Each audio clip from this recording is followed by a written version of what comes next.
പണ്ട് സ്കൂളിൽ നിന്നും ടീച്ചറുടെ കയ്യിൽ നിന്നും അടി കിട്ടിയെന്ന് വീട്ടിൽ ചെന്ന് പറഞ്ഞാൽ എന്താണ് കാര്യമെന്ന് പോലും ചോദിക്കാതെ അച്ഛൻ്റെയോ അമ്മയുടെ കയ്യിൽ നിന്ന് അടുത്ത അടി ഉറപ്പായിരുന്നു. നമ്മളിൽ ഭൂരിഭാഗം പേരും അനുഭവിച്ചറിഞ്ഞ അല്ലെങ്കിൽ കേട്ടുപഴകിയ ഒരു സത്യമാണിത്.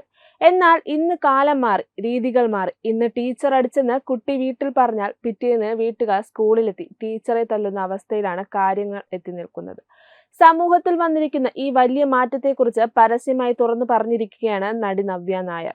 വിദ്യാരത്ന അവാർഡ് ദാന ചടങ്ങിൽ പങ്കെടുത്തുകൊണ്ട് നവ്യ നായർ നടത്തിയ പ്രസംഗമാണ് ഇപ്പോൾ സോഷ്യൽ മീഡിയയിലും വിദ്യാഭ്യാസ പ്രമുഖർക്കിടയിലും വലിയ ചർച്ചയായിരിക്കുന്നത്. അധ്യാപകരും വിദ്യാർത്ഥികളും തമ്മിലുള്ള ബന്ധത്തിൽ വന്ന മാറ്റങ്ങളെയും പുതിയ തലമുറ നേരിടുന്ന വെല്ലുവിളികളെയും കുറിച്ച് വളരെ കൃത്യമായ നിരീക്ഷണങ്ങളാണ് നവ്യ പങ്കുവച്ചത്. വരും തലമുറയുടെ ഭാവി അധ്യാപകരുടെ കയ്യിലാണെന്ന് ഓർമ്മിപ്പിക്കുന്നതോടൊപ്പം മാറിയ കാലത്തെക്കുറിച്ച് തനിക്കുള്ള സങ്കടവും നവ്യ മറച്ചുവെച്ചില്ല. സ്കൂളുകളിലെ ആനുവൽ ഡേയ്സ് ആഘോഷങ്ങൾക്ക് അതിഥിയായി പോകുമ്പോഴുള്ള രസകരമായ അനുഭവങ്ങൾ പങ്കുവെച്ചുകൊണ്ടാണ് നവ്യ സംസാരിച്ചു തുടങ്ങിയത്. ഇന്നത്തെ കുട്ടികൾക്ക് കേൾക്കാൻ ഇഷ്ടം താൻ പണ്ട് ക്ലാസ്സിൽ കയറാതെ കട്ടടിച്ച കഥകളും ഉഴപ്പിയ കഥകളുമാണ്.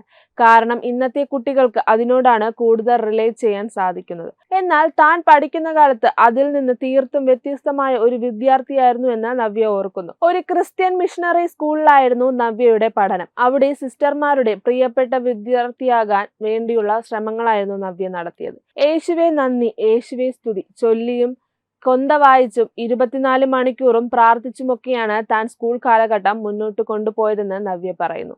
അച്ഛൻ നൽകിയ കൃത്യമായ മാർഗനിർദ്ദേശങ്ങളായിരുന്നു തന്റെ പഠനത്തിന് അടിത്തറ പാകിയത്. 5 പൈസ കൊടുത്ത് അഡ്മിഷൻ വാങ്ങിത്തരില്ലെന്നും സ്വന്തം അധ്വാനം കൊണ്ട് വേണം മുന്നേറാനെന്നുമുള്ള അച്ഛന്റെ വാക്കുകളാണ് തന്നെ നയിച്ചതെന്ന് നവ്യ ഓർത്തെടുക്കുന്നു. തന്റെ സ്കൂൾ അനുഭവങ്ങൾ ഇന്നത്തെ കുട്ടികളോട് പറഞ്ഞാൽ അവർക്ക് ഇഷ്ടപ്പെടില്ലെന്ന് തിരിച്ചറിഞ്ഞ നവ്യ തന്റെ മകന്റെ അനുഭവങ്ങളാണ് വേദിയുമായി പങ്കുവച്ചത്. ഇന്നത്തെ ഇന്ത്യൻ എഡ്യൂക്കേഷൻ സിസ്റ്റത്തിൽ കുട്ടികൾക്ക് നേരിടേണ്ടി വരുന്ന സമ്മർദ്ദങ്ങളെക്കുറിച്ചും അവർ ചോദിക്കുന്ന അമ്പരപ്പിക്കുന്ന ചോദ്യങ്ങളെക്കുറിച്ചും നവ്യ സംസാരിച്ചു. മകൻ ഉന്നയിച്ച ജെൻഡർ ഇക്വാലിറ്റി അഥവാ ലിംഗസമത്വത്തെക്കുറിച്ചുള്ള ഒരു ചോദ്യമാണ് സദസ്സിനെ ചിന്തിപ്പിച്ചത്.